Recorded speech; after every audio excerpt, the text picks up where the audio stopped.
Je dois vous demander, que faites-vous pour améliorer la vie de quelqu'un d'autre? Que faites-vous pour aider quelqu'un d'autre? Vous les faites tous les... Combien?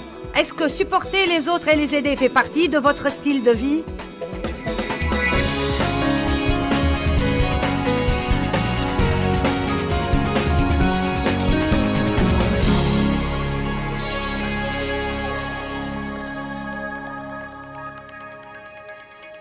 La révolution de l'amour. Eh bien, qu'est-ce que l'amour? Dieu est amour, mais vous savez, c'est un peu trop spirituel pour moi. Nous devons le mettre en des termes pratiques pour que nous le comprenions et l'appliquions dans notre vie. L'amour, c'est la manière dont nous traitons les autres. Après des années d'études, je crois que c'est le fin mot de l'histoire. L'amour se manifeste, on peut le voir, on peut le sentir, dans la manière dont nous traitons les autres. 1 Corinthiens 12, 31 dit « La chose la plus excellente au monde entier, c'est l'amour. » Wow! La foi, l'espérance et l'amour demeurent, mais la plus grande de ces choses, c'est l'amour. Dites, l'amour est la chose la plus grande au monde. Donc j'ai décidé, pour simplifier ma vie chrétienne, car il me semblait qu'il y avait tant de choses à faire que ça m'exaspérait. J'ai finalement décidé, et c'est sur mon cœur, que si je me concentre, je m'applique et je me spécialise en l'amour, tout le reste deviendra clair. Car la Bible dit que l'amour accomplit la loi tout entière et les prophètes. Et qui pourrait rester fâché contre tout si vous marchez dans l'amour avec lui? Mais il y a une chose intéressante dans l'amour, il n'arrive pas comme ça. Vous devez le poursuivre avec ardeur. 1 Corinthiens chapitre 14, verset 1 dit que nous devons poursuivre l'amour avec ardeur et chercher à acquérir cet amour. Écoutez, poursuivez avec ardeur. Allez maintenant, vous savez ce que vous faites si vous décidez d'avoir un brownie. Il y a des gens ici qui se lèvent de leur chaise, qui s'habillent et qui vont au magasin à des heures bizarres pour s'acheter une crème glacée. Les femmes savent obtenir ce qu'elles veulent si elles décident vraiment de l'avoir. Amen? Nous sommes plus forts que nous n'aimons parfois le prétendre. L'amour n'est pas quelque chose qui tombe sur vous ou que vous ne pouvez pas espérer. Il est bon de prier que Dieu vous aide à marcher dans l'amour, mais même Dieu ne va pas tout faire à votre place. L'amour est quelque chose que vous aurez à étudier et je vous préviens que vous ne l'aurez pas en un week-end. Comme prédicatrice très malheureuse, j'ai commencé à étudier l'amour il y a 15 ans, après avoir tout essayé.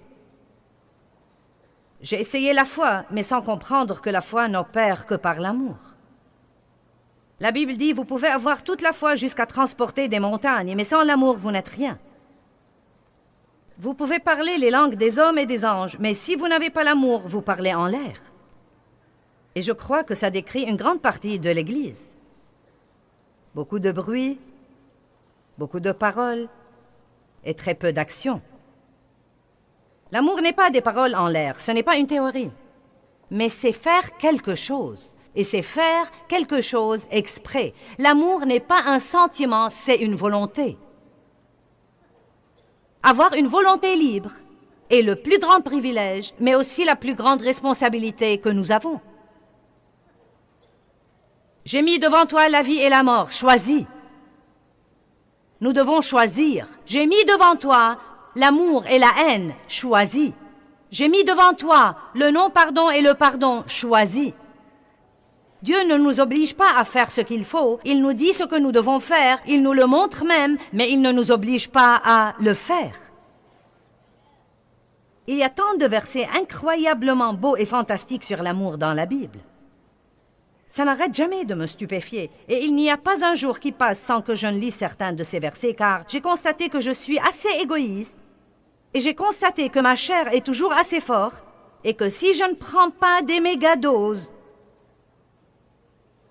de versets sur l'amour, plusieurs fois par semaine, Je commence à rétrograder et à redevenir ce que j'étais par le passé. Vous devez l'étudier. Si vous arrêtez de manger, vous tomberez malade. Si vous ne mangez que des desserts, vous serez en mauvaise santé.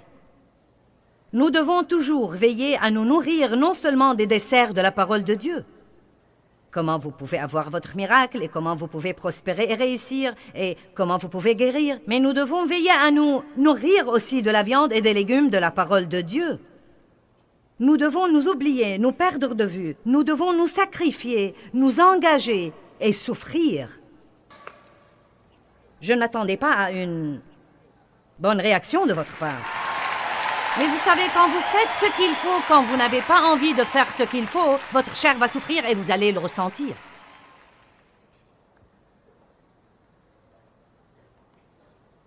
Je crois qu'une des choses les plus importantes que j'ai découvertes sur l'amour, c'est qu'il est quelque chose que vous devez faire exprès. Exprès. Parfois, vous en aurez envie et parfois non. Les jours où vous en avez envie, c'est bon. Mais qu'est-ce qui arrive quand vous n'en avez pas envie et vous devez être au milieu des gens et vous allez agir soit comme un chrétien, soit comme un crétin? Vous allez soit soutenir la réputation de Dieu dans le monde, soit nuire à la réputation de Dieu dans le monde. Seulement 10% du monde ont une opinion favorable des chrétiens. C'est une enquête que j'ai lue dernièrement.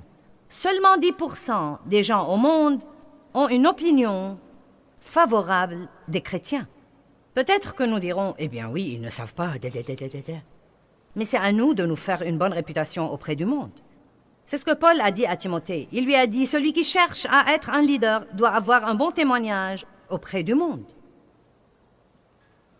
Nous devons toujours veiller à avoir une bonne conduite quand nous sommes en public. Ça ne suffit pas d'avoir un autocollant et une croix autour du cou et un peu de jargon chrétien. Vous devez avoir une bonne conduite. Amen. Allez maintenant, je prêche bien déjà et c'est un bon commencement.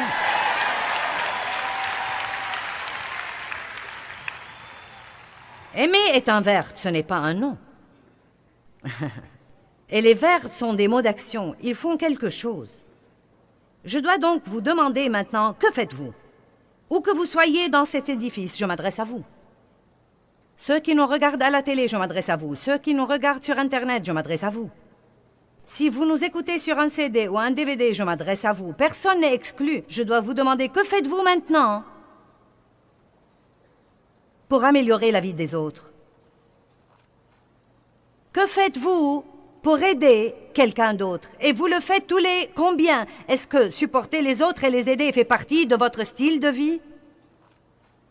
Je ne suis plus obligée d'essayer d'aider les autres, car j'ai pratiqué ceci assez longtemps, qu'il fait maintenant partie de ma vie, et je ne m'applaudis certainement pas parce qu'en réalité, il m'a fallu très longtemps pour en arriver là, et j'ai encore beaucoup de chemin à faire. Et je vous avoue que je dois travailler là-dessus tous les jours. Mais je vous dis que plutôt que de m'obliger à faire quelque chose pour quelqu'un, il y a maintenant des moments où je dois me retenir, car je suis tentée de m'emballer et d'essayer de sauver tous ceux que je vois. Mais je préférerais de loin exagérer et faire le bien plutôt que de ne rien faire, où j'aurais besoin de l'apparition de 3 anges et de 2 sonneries de trompette et de 3 prophéties personnelles pour donner $10 à quelqu'un qui a faim. Amen. Maintenant, Dieu, si c'est vraiment toi, Seigneur, je me rappelle que je disais ça à chaque fois que Dieu me demandait de donner quelque chose en plus de ma dîme. Eh bien, Dieu, est-ce vraiment toi? La vérité, c'est que j'espérais que ce ne soit pas Dieu pour que je garde mes dollars. Donc, j'ai passé un nouvel accord avec Dieu. Je vais aider les autres à moins que tu ne m'entraves et que tu ne me dises de ne pas les aider. Pourquoi ne pas adopter un nouveau plan? Je vais aider les autres à moins que tu ne me dises de ne pas les aider. Recourons à la prévenance sage. Parfois, vous blessez les gens en les aidant exagérément. Nous devons être menés par le Saint-Esprit, mais nous ne devons pas nous rendre ridicules en ayant besoin d'une réunion de prière avant d'aider quelqu'un. Vous devez refuser de ne rien faire. Eh bien, je me suis décidé, je ne peux pas tout faire, mais je refuse de ne rien faire. Vous devez déclarer la guerre à l'égoïsme. C'est notre plus grand problème. Et moi alors, et moi alors, et moi alors. Maintenant, écoutez-moi bien, je veux vous suggérer 2 ou 3 choses. Et la première, c'est de prendre tous les matins 15 minutes pour vous habiller spirituellement. Si nous prenons pour nous habiller spirituellement la moitié du temps que nous prenons pour nous habiller physiquement, nous serons dans une meilleure situation. Et dans Colossiens 3:2, la Bible dit une chose merveilleuse. Décidez-vous et restez décidés à penser aux choses d'en haut. Décidez-vous et restez décidés. Donc le matin, décidez-vous, je ne vais pas vivre pour moi-même aujourd'hui. Je vais aider quelqu'un d'autre. Je vais trouver quelqu'un qui a l'air malheureux et lui mettre un sourire sur le visage. Je refuse de ne rien faire. Si je vois un besoin aujourd'hui, je vais y répondre. Et puis décidez-vous comme ceci. Maintenant, je sais déjà avant de sortir de la maison que tout ne va pas me sourire. Donc, je prends la décision déjà, et quoi qu'il arrive avec moi, d'adopter une conduite pieuse dont Jésus serait fier. Vous serez stupéfait de ce qui arriverait si vous passez un peu de temps à vous préparer. Vous vous rappelez que Tommy a parlé hier soir, le pasteur Tommy, de la préparation. Donc nous devons nous préparer mentalement et spirituellement en passant un temps dans la parole, en lisant des versets sur l'amour. Lisez 1 Corinthiens chapitre 13, les 8 premiers versets tous les matins à haute voix. L'amour est patient, plein de bonté. L'amour n'est ni envieux ni jaloux. L'amour ne se vante pas. L'amour n'agit pas avec inconvenance. L'amour ne cherche pas son propre intérêt. L'amour excuse tout. L'amour supporte tout. L'amour ne périt jamais. Ce sera plus facile pour vous de sortir en commençant par un principe de base. Être patient. Maintenant, si vous ouvrez Colossiens chapitre 3, où en réalité vous n'avez pas besoin de l'ouvrir car nous allons mettre ces versets sur l'écran. Dans les quelques prochaines minutes, je veux vous révéler quelque chose et vous comprendrez, j'espère bien, que vous devez faire un effort pour le faire tous les jours de votre vie. Bien que ce soit naturel pour nous spirituellement, ce n'est pas naturel pour l'homme naturel. C'est quelque chose que nous devons toujours faire un effort pour faire. Et je ne comprenais pas tout ça, mais j'ai commencé à voir des choses dans la parole qui m'ont changé la vie. Et ça vient en partie d'un rêve que je faisais et où j'essayais tout le temps d'aller à mes réunions et d'aller prêcher. Mais je ne pouvais pas trouver mes vêtements. Je me montrais toujours en pyjama. Et j'ai fait ce rêve tant de fois qu'il a commencé à me frustrer et je me suis dit, mais qu'est-ce qui ne va pas? Et j'attendais que les camions arrivent avec mes vêtements, mais je ne portais que mon pyjama et l'adoration continuait. Et maintenant, on me dit, nous ne pouvons plus adorer, tu dois venir prêcher. Et donc, je me montrais en pyjama. Et je ne comprenais pas ce rêve et Dieu m'a révélé, Joyce, quand tu montes en chair, tu n'es pas un esprit, tu n'es pas habillé comme il faut spirituellement. Je pourrais mettre une belle tenue, non, mais bien assorti, avec tout ce qu'il faut. J'ai travaillé longtemps sur ce col ce matin pour qu'il soit parfait. Le tirant par ici et le tirant par là. Et je me suis regardée dans le miroir 20 fois pour m'assurer que mes boucles d'oreilles n'étaient pas de travers. Vous savez comment nous sommes. Mais je peux être dressée parfaitement et pourtant être nue spirituellement. L'Apocalypse nous dit de ne pas sortir nu. Éphésiens 6 dit « Chaussez-vous de la paix, revêtez la cuirasse de la justice, mettez le casque du salut, brandissez l'épée de l'esprit qui est la parole de Dieu. » Nous devons donc nous habiller spirituellement. Et j'ai horreur de le dire, mais il y a beaucoup de gens qui n'ont pas l'air bien spirituellement aux yeux de Dieu. Et pour ceux qui cherchent le Christ à travers nous, nous n'avons pas l'air bien. Et pour le diable, nous sommes un objet de moquerie. Je me fiche du nombre de psaumes que vous pouvez citer. Si vous ne savez rien sur l'amour, vous n'êtes rien et moi aussi. Je prêche mieux que vous ne réagissez. Savez-vous que je suis devenue très ronchonne en essayant de bâtir mon ministère mondial? Allez maintenant. Quand j'essayais d'étudier la parole de Dieu le matin, je pouvais vraiment me vexer de ma famille. Et quand j'étais en route pour prêcher, c'était dangereux même d'aller en voiture avec moi, car si l'on me vexait, je risquais de perdre mon onction.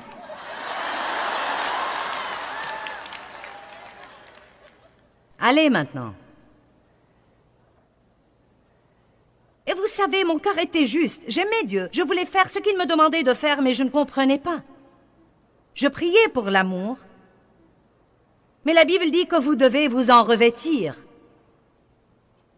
Vous en revêtir. Colossiens chapitre 3, verset 12 dit « Revêtez-vous donc comme des élus de Dieu, ses représentants choisis, qui sont purifiés et saints et bien-aimés par Dieu lui-même, revêtus d'une bonne conduite. » Oh.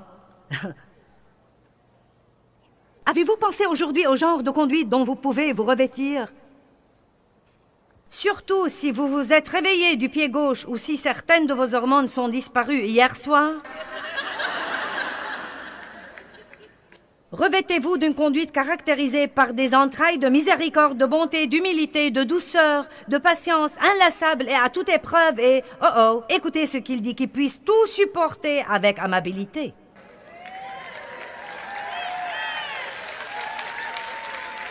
Revêtez-vous-en.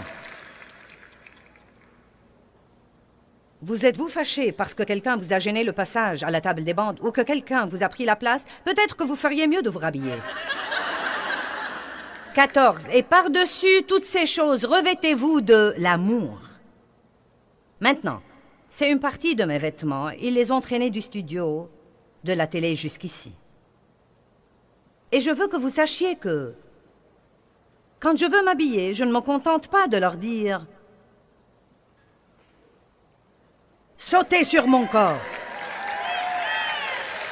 Oh, je prie que je sois habillée au nom de Jésus.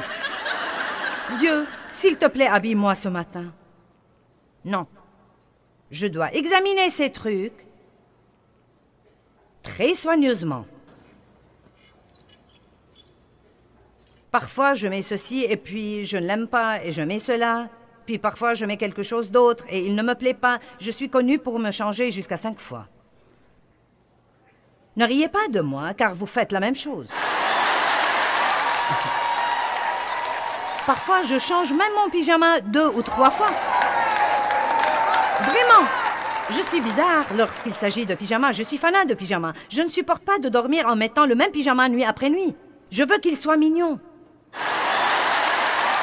J'ai mis dernièrement un pyjama qui avait une petite ruche ici et la ruche était pliée de travers. Et je n'ai pas pu la remonter à mon idée. Et j'ai enlevé le pyjama et j'en ai mis un autre bien repassé. Qu'est-ce que ça change? Je me préparais à dormir et à le froisser, mais je veux avoir l'air bien quand je vais me coucher. Est-ce que j'ai une sœur dans cette salle?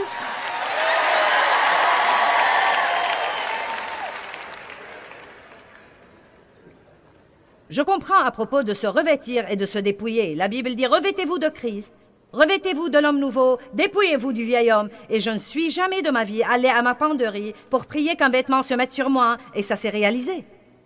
Ça ne marche pas comme ça. Maintenant, quand vous vous habillez, allez vous regarder dans le miroir. Car vous pouvez avoir l'air bizarre sans le savoir. Mais nous avons des gens qui ne semblent pas comprendre ça.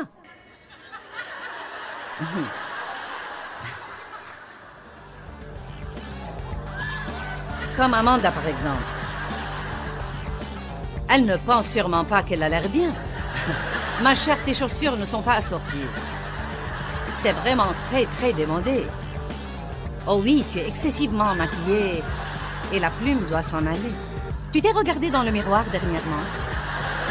Ah oui. Eh bien, voilà notre miroir. Le miroir de la parole de Dieu. Et quand vous vous regardez ici, si vous n'êtes pas bien habillé spirituellement, ayez assez de bon sens pour vous dépouiller de quelque chose et vous revêtir de quelque chose d'autre. Allez! Et ce n'est pas que vous ne m'ayez jamais entendu dire ces choses auparavant, mais il y a quelque chose qui se passe dans le royaume spirituel. Ça ne vient pas de moi, ça vient de partout. Nous devons arrêter de penser à nous-mêmes et commencer à faire ce que la Bible nous dit de faire, c'est-à-dire s'occuper des gens qui sont moins fortunés que nous. Et à quoi cela me servirait-il de donner 25 $ par mois pour nourrir un orphelin quelque part si je vais être désagréable avec ma famille? Certains ici voudraient bien m'apporter un verre d'eau. Et si vous ne l'aviez pas, vous voudriez bien sacrifier la conférence et courir pour me chercher tout ce que je voudrais. Mais si votre frère vous demande un verre d'eau, vous lui direz « Je ne suis pas ton serviteur. »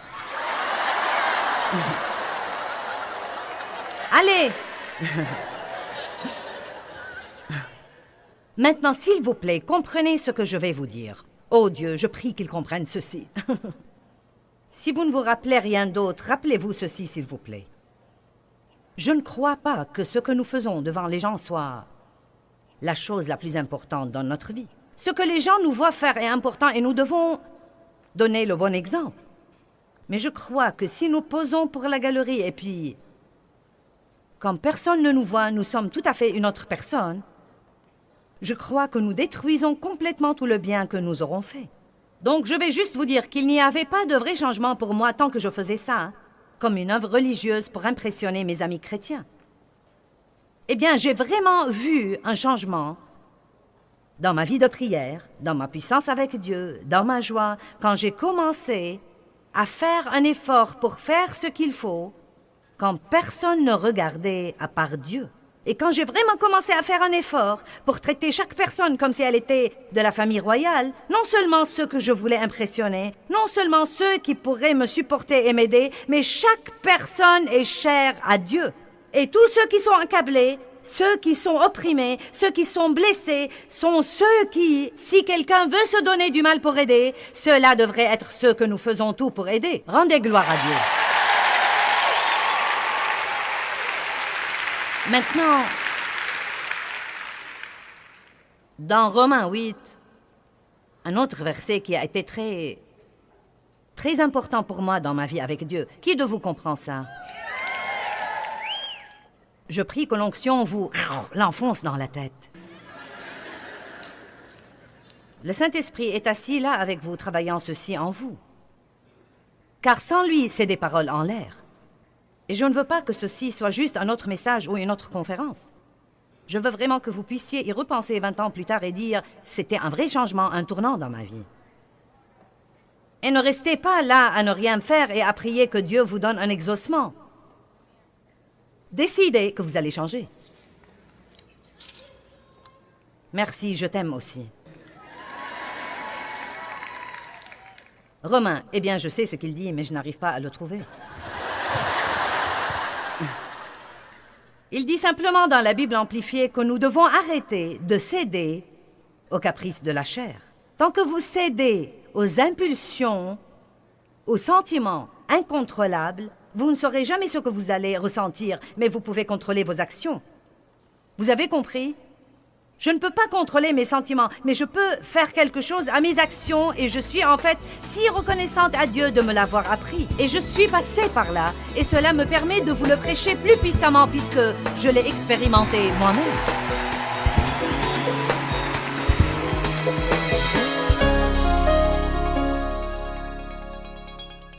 Eh bien, j'espère vraiment que vous avez aimé l'enseignement d'aujourd'hui. Vous savez, je suis bien consciente que nous vous parlons beaucoup d'aider les autres dans l'amour et d'abandonner l'égoïsme.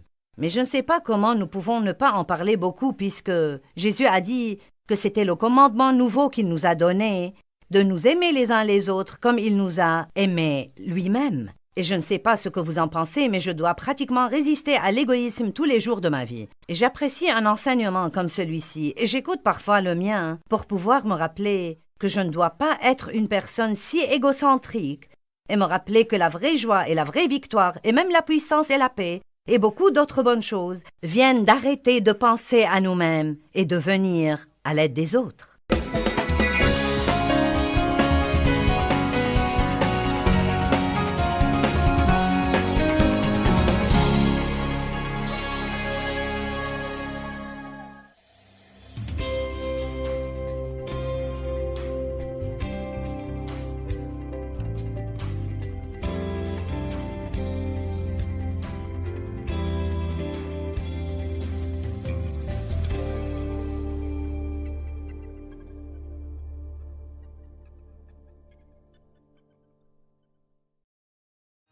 Ce programme est financé par les amis et partenaires du ministère de Joyce Meyer.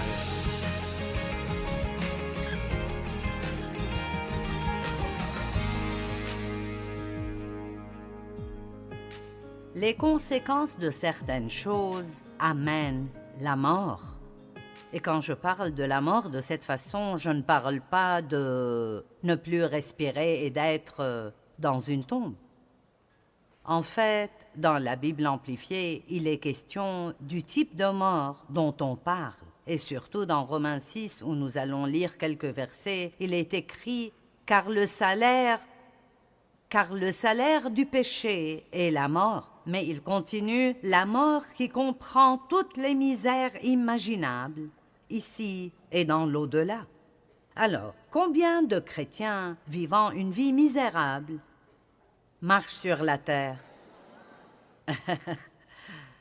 C'est une chose d'être un pécheur misérable, mais c'est tout autre chose d'être un croyant misérable. Nous sommes censés être le groupe heureux. Amen. Nous sommes censés être ceux qui répandent la joie. Nos vies sont censées être le sel. Nous sommes censés donner envie à d'autres personnes de mener une vie comme la nôtre.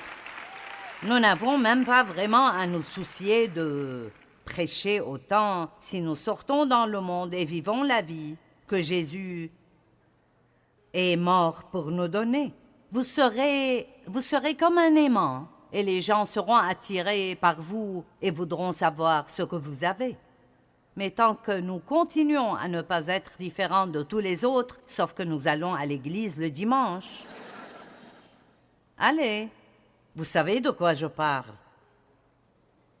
Je ne veux pas être misérable. J'ai passé des années à être misérable.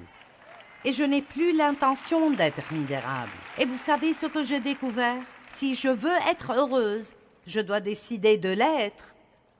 Car le diable ne va pas m'aider à être heureuse. Il va tout faire pour me rendre malheureuse. Mais personne, écoutez-moi, personne ne peut vous rendre malheureux si vous ne les laissez pas le faire.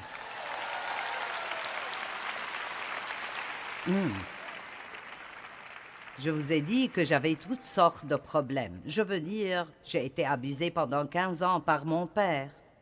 Et ce n'était pas juste une chose occasionnelle, c'était tout le temps, tout le temps, tout le temps. Et je ne vais pas parler de tous les petits détails parce que ils sont dans mes livres. Mais j'étais bien amochée quand il en a fini avec moi.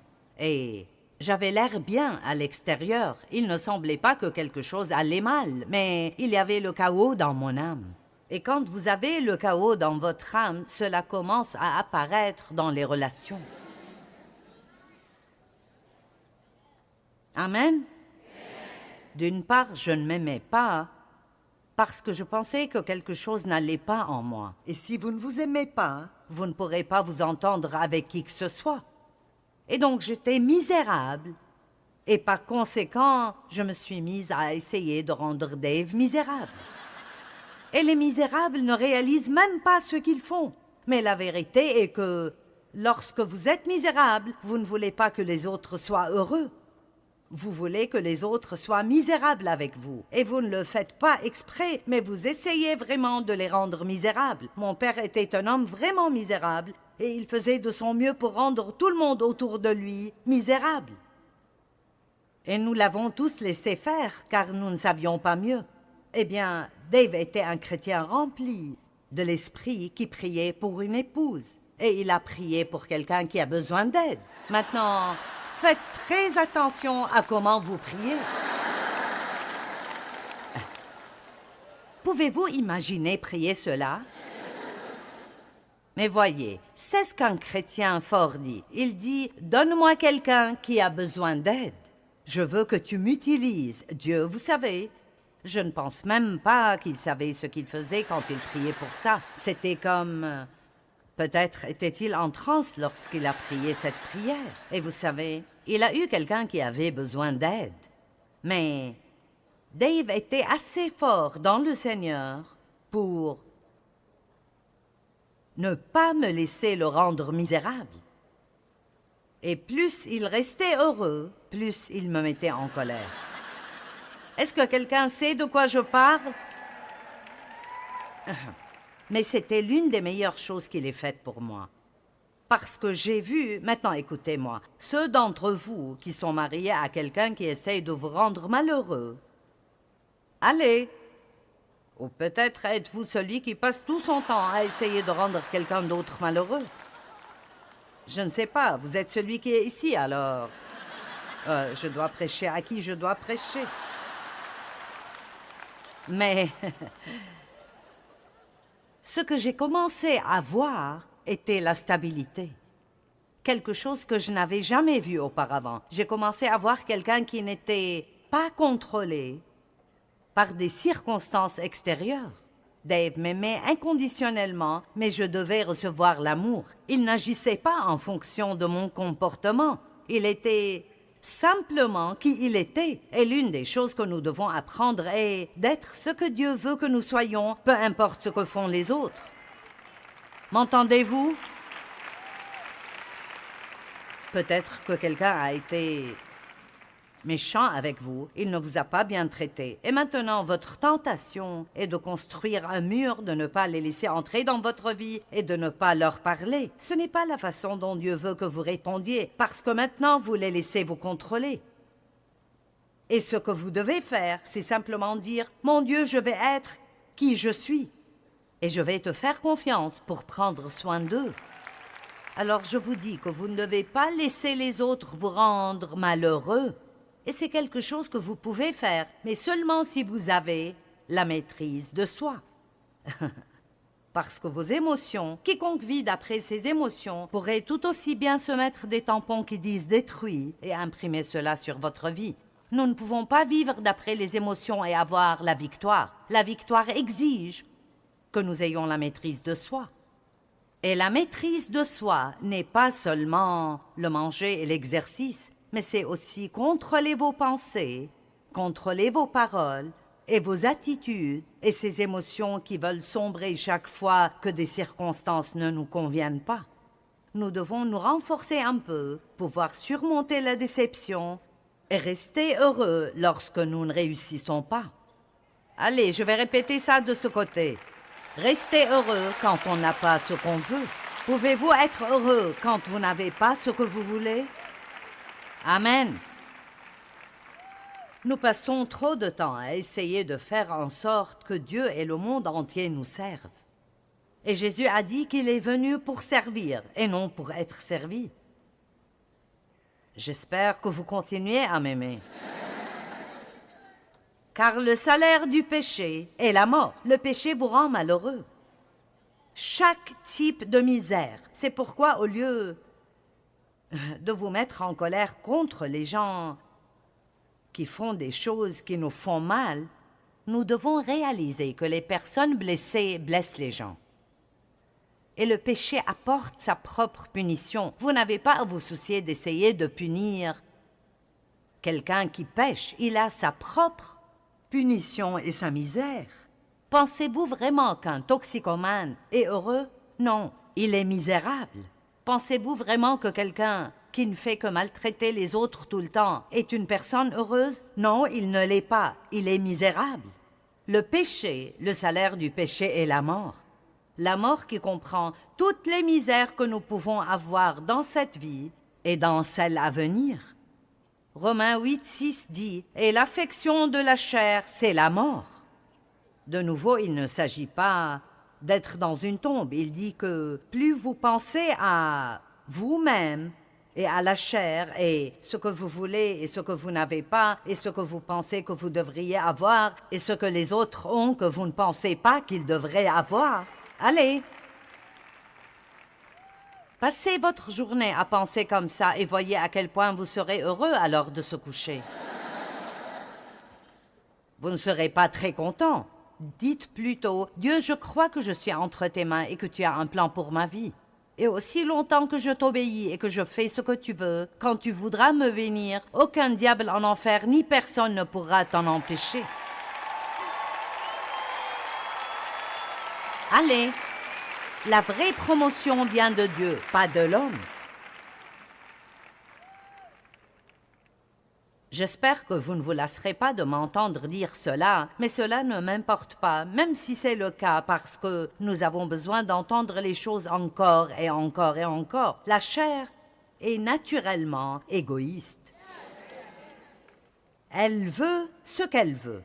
Et nous devons nous occuper de nous-mêmes et être bons envers nous-mêmes, parce que si vous ne prenez pas soin de vous, vous ne pourrez pas aider les autres.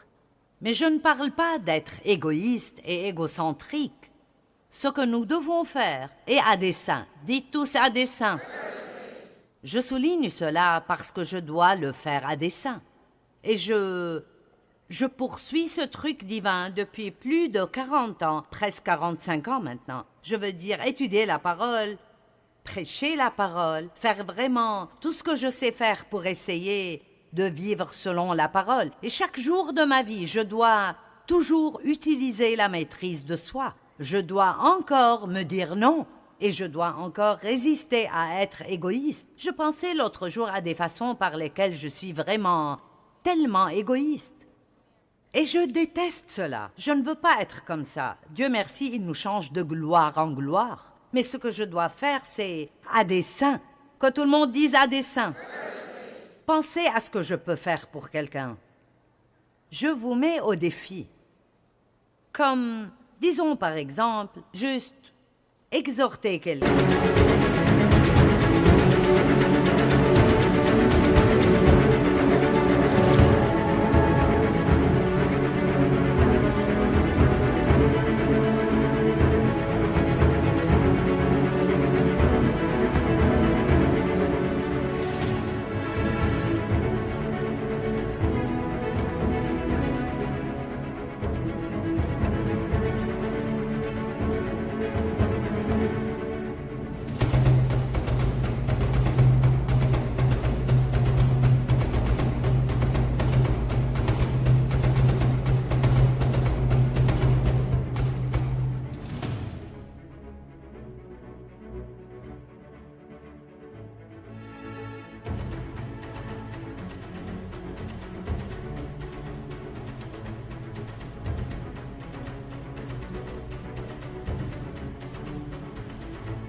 Ou l'édifier veut dire de le faire se sentir bien.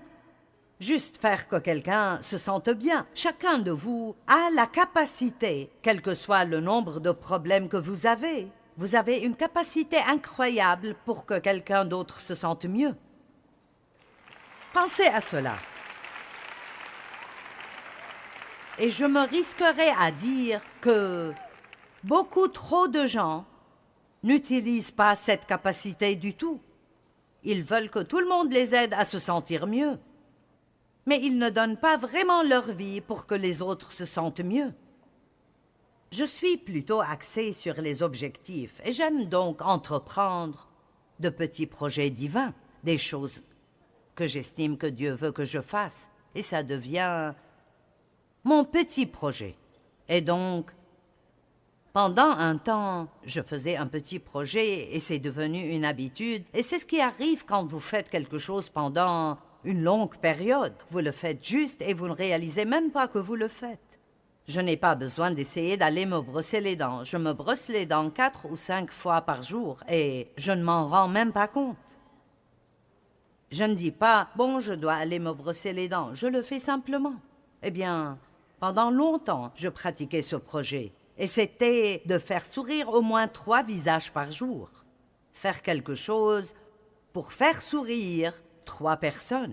Eh bien, maintenant, mon nouveau plan est au moins 1 fois par jour. Au moins 1. Sûrement, je peux en faire 1. Qui pense qu'ils peuvent faire au moins une chose? D'accord. 1 fois par jour, je veux contacter quelqu'un par courriel, par téléphone ou en personne et je veux le complimenter et lui dire suffisamment pour qu'il sache qu'il est apprécié et qu'il a une valeur inestimable. Maintenant, donc, si quelqu'un veut se joindre à moi, il peut le faire. Qui aimerait fixer un objectif au moins 1 fois par jour? Allez, dites, je peux le faire 1 fois. Au moins 1 fois par jour, vous allez demander à Dieu de vous montrer quelqu'un que vous pouvez bénir, que vous pouvez apprécier, au lieu d'aller sur les médias sociaux et de ragoter tout le temps sur tout le monde. Allez, ne faites pas ce genre de choses. Ne vous laissez pas prendre par cela. Ne lisez même pas ces ordures que vous voyez. Vous ne savez pas si c'est vrai. Je vous dis que toute une réputation est ruinée par les médias sociaux et les gens ne font que mentir et dire des ragots. Je veux dire certaines des choses qui sont en ligne sur moi. Je veux dire, c'est presque... Je ne les regarde presque jamais, mais c'est incroyable où il publie ces choses. C'est comme, vous regardez une publicité sur les produits de vaisselle et tout à coup, voici le dernier secret sur Joyce Meyer. Ou qui que ce soit, vous savez. Joel Osteen, ou celui-ci, ou celui-là. Et j'ai été assez bête pour ouvrir l'un d'eux et le regarder. Et je pensais juste, je n'ai pas dit ça, je n'ai pas fait ça. Et nous devons cesser de croire tout ce que nous lisons, parce que ce n'est pas parce que c'est imprimé que c'est nécessairement vrai. Et ne faites pas ça. Je suis reconnaissante pour toute la technologie que Dieu nous a donnée, mais utilisons-la pour édifier les autres. Utilisons-la pour édifier les autres. Allez en ligne et dites quelque chose de bon, de bien, qui mettra un sourire sur le visage de quelqu'un. Racontez une blague pure. J'ai dit pure pour être sûr que vous comprenez ce que je dis. Romains 8:6 est l'affection de la chair, ce qui veut dire penser à moi, moi, moi, moi. C'est la mort, tandis que l'affection de l'esprit, c'est la vie et la paix. Si vous pensez plus à ce que vous pouvez faire pour les autres qu'à ce qu'ils devraient faire pour vous, vous aurez la vie et la paix et cela se transformera en joie. Mais plus vous pensez à ce que vous n'avez pas et à ce que quelqu'un d'autre a que vous pensez qu'il ne mérite pas et ne devrait pas avoir, plus vous allez être misérable. Nous contrôlons notre bonheur beaucoup plus que nous ne le pensons. Allez! Je pense que vous pouvez être misérable n'importe quel jour où vous voulez être misérable. Et chaque jour où vous voulez être heureux, vous pouvez trouver quelque chose pour être heureux. Vous dites, j'ai beaucoup de problèmes. Eh bien, la plupart des gens en ont ces jours-ci. Et plus vous y pensez, plus il semble grand. Et plus vous en parlez, plus il semble grand. Ce sur quoi vous vous concentrez devient la chose la plus importante dans votre vie. La meilleure chose à faire est donc de vous lever de là où vous êtes, là où vous vous apitoyez sur vous-même, et vous vous lamentez, et allez simplement faire quelque chose. Allez remercier Dieu pour la nature. Allez marcher autour d'une maison de retraite et remercier Dieu de ne pas être dans cette même condition.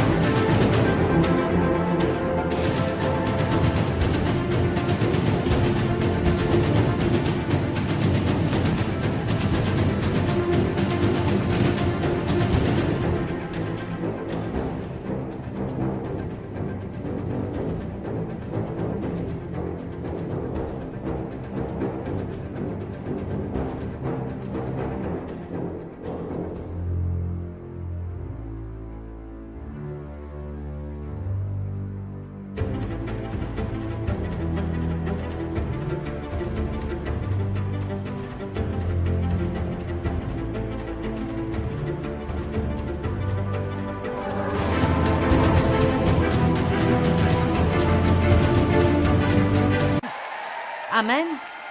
Caressez un chien, faites quelque chose, pensez à autre chose que vous-même. D'accord? Quelques citations sur la discipline. Le manque de discipline mène à la frustration et à la haine de soi. Vous vous sentez bien quand vous vous disciplinez. Vous savez que si vous commencez votre matinée et vous avez un plan, vous savez ce que vous allez faire ce jour-là. Vous allez nettoyer la maison, vous allez aller à la banque, etc. Quoi que ce soit, vous avez des projets à réaliser. Eh bien, si vous les réalisez, vous pourrez vous asseoir et vous détendre et vous vous sentirez bien. Mais n'est-ce pas frustrant? Lorsque vous passez toute une journée et vous savez que vous étiez super occupé toute la journée et à la fin de la journée, vous ne pouvez pas décrire une chose que vous avez faite, Je veux dire, c'est la chose la plus frustrante. Et vous savez ce qui cause cela? Laisser les autres contrôler ce que nous faisons. Nous avons un plan. Et nous laissons quelqu'un d'autre nous distraire. Ne croyez pas que le diable n'utilisera pas quiconque il pourrait utiliser pour vous écarter de vos objectifs, vous frustrer et vous empêcher d'être qui Dieu veut que vous soyez. Combien d'entre vous ont déjà essayé d'étudier la Bible pendant 1 heure sans être interrompus? Vous savez quoi? Si le téléphone sonne, nous ne pouvons pas l'ignorer. Si le téléphone sonne, nous devons savoir qui nous appelle. Je ne sais pas quand nous sommes tous devenus si importants. Nous devenons frénétiques si nous quittons la maison et nous réalisons que nous n'avons pas notre téléphone. Où est mon téléphone? Mon téléphone, je le veux. Je dois avoir mon téléphone. Si vous perdez votre téléphone à la maison, tout s'arrête jusqu'à ce que vous le trouviez.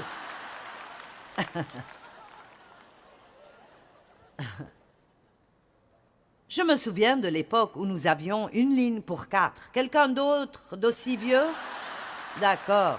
Vous voyez? Maintenant, nous nous datons, mais cela signifiait que 4 personnes utilisaient la même ligne.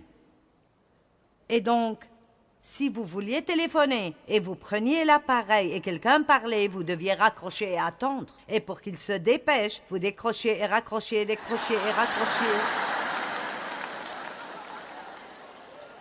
Ça coûtait vraiment de l'argent pour avoir 1 ligne pour 2.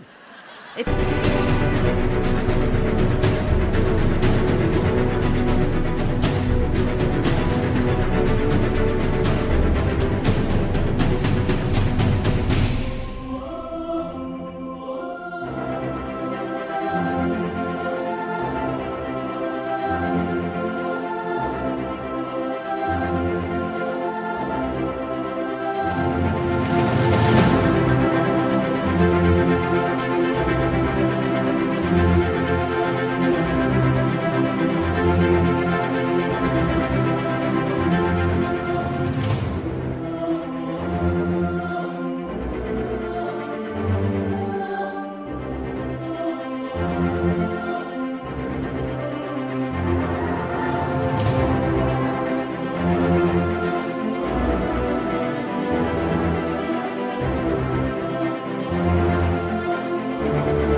privée. Waouh, c'était quelque chose.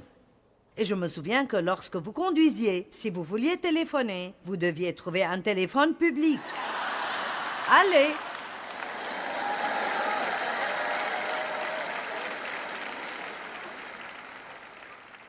Et c'est incroyable à quel point les gens se débrouillaient bien sans nous. Et maintenant, et je le fais aussi. Si le téléphone sonne, c'est comme « Je ne peux pas le supporter. Je dois savoir qui essaye de m'appeler et ce qu'il veut dire. » Nous devons cesser de laisser tout ce genre de choses nous contrôler. Vous pouvez éteindre votre téléphone et passer 1 heure avec Dieu.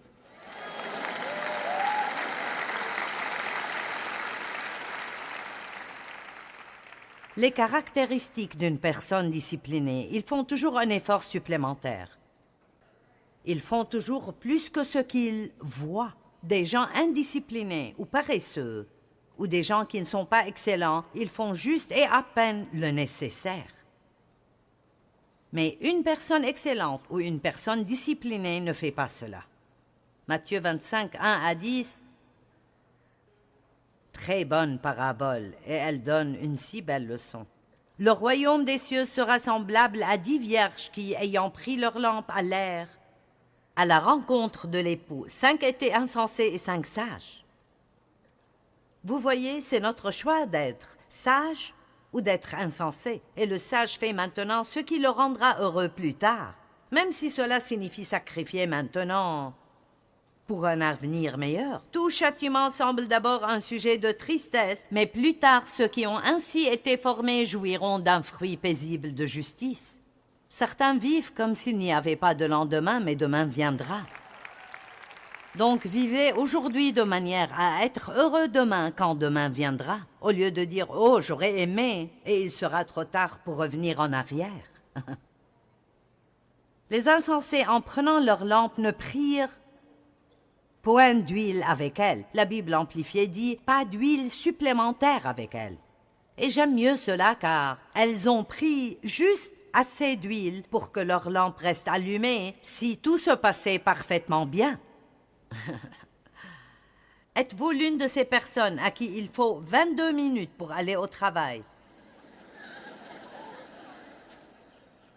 Si tout va parfaitement bien, vous ne quittez donc pas votre maison avant 22 minutes avant qu'il ne soit temps de vous y rendre.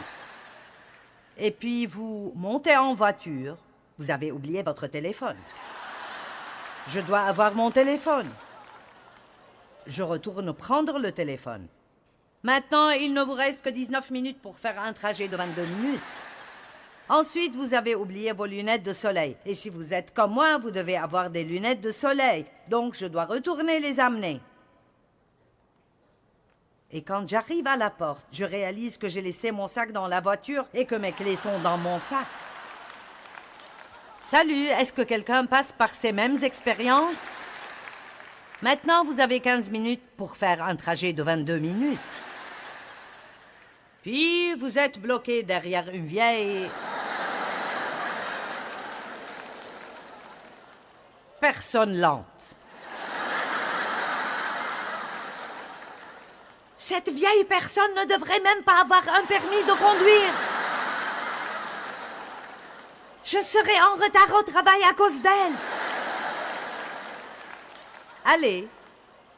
Puis vous arrivez au travail avec 10 minutes de retard et vous mentez sur la raison de votre retard. Mais vous êtes allé à l'église le dimanche.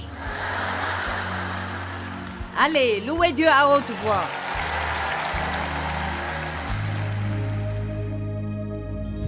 Hébreux 12, tout châtiment semble d'abord un sujet de tristesse, mais plus tard ceux qui ont ainsi été formés jouiront d'un fruit paisible de justice. Donc, en d'autres termes, la discipline est quelque chose dont vous verrez les fruits après qu'elle soit appliquée. Montrez de la maîtrise de soi en restant heureux quand les choses ne marchent pas comme prévu, et de centaines et même milliers d'autres façons. Vous avez la maîtrise de soi. Ne dites pas « je n'en ai pas » parce que vous en avez. Mais ça pourrait juste être une petite graine parce que vous n'avez jamais travaillé avec Dieu pour la développer.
khắp phương trời vẫn nhớ tới quê hương.